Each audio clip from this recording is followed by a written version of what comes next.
দেখতে পাচ্ছেন ব্রহ্ম সরোবর, ব্রহ্মার সৃষ্টি ব্রহ্ম সরোবর। দুর্যোধন এই সরোবরে লুকিয়ে ছিল। দুর্যোধনকে জোর করে লুকিয়ে থাকার পর জোর করে টেনে হিঁচড়ে তোলা হয়েছিল। পাশা খেলা হেরে গিয়ে দুর্যোধনকে এখানে জোর করে তুলেছিল। আর শেষবারে পাশা খেলায় পঞ্চপাণ্ডব হেরেছিল। এই সেই ব্রহ্ম সরোবর, কুরুক্ষেত্র মাঠের শেষ প্রান্ত। এটা মাঠের মধ্যে নয়, মাঠের বাইরে অংশ, যাকে বলা হয় দৈপায়ন হ্রদ। দৈপায়ন হ্রদ ব্রহ্ম সরোবর।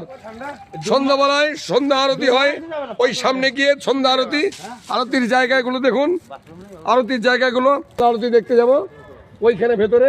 ভেতরে শুধু দেখার অনেক কিছু নিদর্শন আছে, দেখতে পাবেন।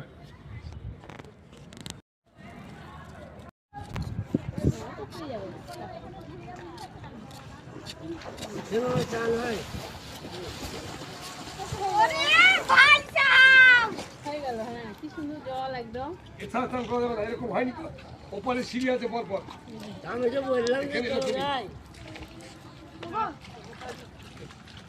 আমারই স্নান করে পড়তে বাইরে বেশি ঘুরতে আসেন এদিকে।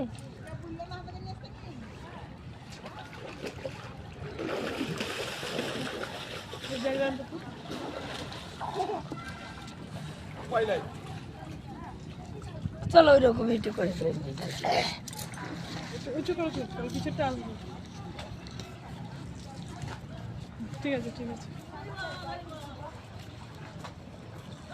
বন্ধুরা, ভিডিওটা আমি এখানেই শেষ করলাম। ফেসবুকে আর আমার ইউটিউব চ্যানেলটা সাবস্ক্রাইব করবে। টাটা, তোমরা ভিডিওগুলো দেখতে থাকো।